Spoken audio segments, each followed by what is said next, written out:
21 years of கில்லி, அப்புறம் re release final collection. அந்த original ரிலீஸ்ல எவ்வளவு கலெக்ஷன் அப்படின்னு பாத்தீங்கன்னா, தமிழ்நாட்டுல 33,25,00,000, கேரளால 4,20,00,000, கர்நாடகால 2 கோடி, ரெஸ்ட் ஆஃப் இந்தியால 1 கோடி, ஓவர்சீஸ்ல 8,15,00,000, வேர்ல்டு வைடு 48,60,00,000 இந்த படம் வந்து வசூல் பண்ணிருக்கு. பட்ஜெட் 8 கோடி, ஷேர் வந்து 23 கோடிக்கு மேல ஷேர் வந்திருக்கு. இந்த படமும் ஒரு சரியான பிளாக் பஸ்டருங்க.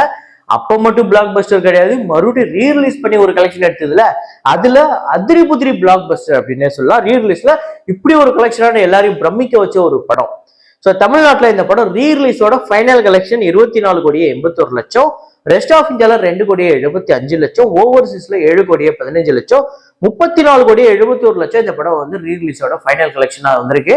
ஸோ ரெண்டத்தையும் கூட்டி நீங்க பாத்தீங்க அப்படின்னாலே இதுவே கிட்டத்தட்ட 80 கோடிக்கு மேல வருது.